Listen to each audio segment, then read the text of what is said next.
Bonjour et bienvenue dans cette vidéo où je voudrais partager avec vous une information novatrice, inhabituelle et qui pourrait changer la donne dans un avenir, j'espère, très proche. La question que je voudrais vous poser, est-ce que vous vous feriez implanter un stimulateur cardiaque de la taille d'un grain de riz? Vous connaissez les stimulateurs cardiaques conventionnels qui ont la taille d'une pièce de 2 euros. Les stimulateurs cardiaques sans sonde, qui sont plus petits, qu'on va mettre, qu'il n'y a plus de sondes qui sont à l'intérieur du cœur. Et puis, la Northwestern University a beaucoup communiqué ce mois d'avril et vient juste de le publier dans Nature, leurs premières expérimentations de pose d'un stimulateur cardiaque de la taille d'un grain de riz ou d'une mine de crayon, tout simplement. Ce stimulateur cardiaque a un intérêt, c'est que en fait, finalement, il n'a pas de batterie et il n'a pas d'électrode et il va juste être finalement injecté au niveau du cœur. On peut imaginer que ça va être vraiment facile de l'injecter. Alors, peut-être pour vous donner un intérêt, la question que je voudrais vous poser, savez-vous de quoi est mort Neil Armstrong?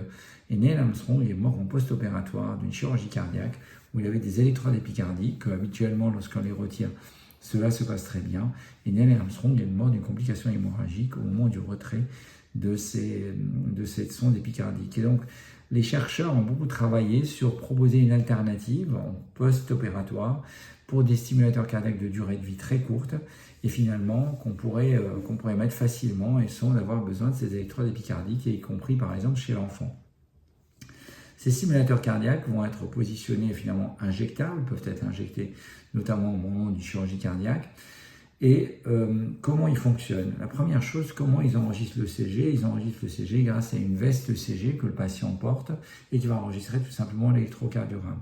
Ça, c'est quelque chose qu'on sait facilement faire jusqu'à aujourd'hui, puisqu'on a même des vestes défibrillateurs. Et ben, on aura des vestes qui enregistrent le CG. Deuxièmement, comment la veste transmet l'information au stimulateur?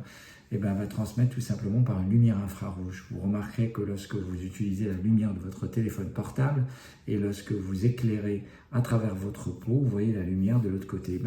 Les infrarouges vont passer facilement, une lumière rouge ou une lumière verte va pouvoir facilement aller vers le stimulateur pour l'activer. On pourrait même imaginer qu'il y ait différents pacemakers dans l'oreillette, dans le ventricule, qu'on pourrait activer différemment, mais pour le moment, il n'en validé que pour une seule cavité. Deuxièmement, comment, puisqu'il est tout petit, quelle va être sa batterie?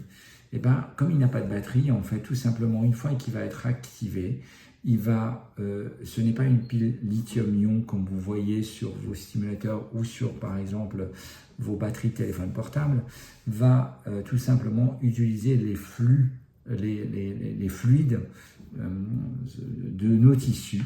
Et on a des tissus qui sont conducteurs qui vont permettre finalement juste de lancer l'activité électrique. En fait, il va jouer le rôle d'un nœud sinusal injecté et qui va lancer l'activation électrique. Et puis l'autre élément, c'est qu'il est complètement biorésorbable et donc il va se résorber quasiment dans la semaine ou dans les 10 jours. Donc on peut imaginer l'intérêt, c'est finalement une stimulation transitoire, une stimulation intelligente, c'est-à-dire qu'il va s'activer à la demande et il va s'autodétruire et qu'on n'aura pas besoin de l'enlever. Donc, moi j'ai trouvé ça fascinant, c'est mon coup de cœur du mois et je voulais partager avec vous cette information. Vous avez un lien à la publication que vous allez regarder ou vous allez sur le site également de la Northwestern University. Vous avez également des vidéos assez amusantes que je vous invite à aller voir. Merci beaucoup et à très bientôt.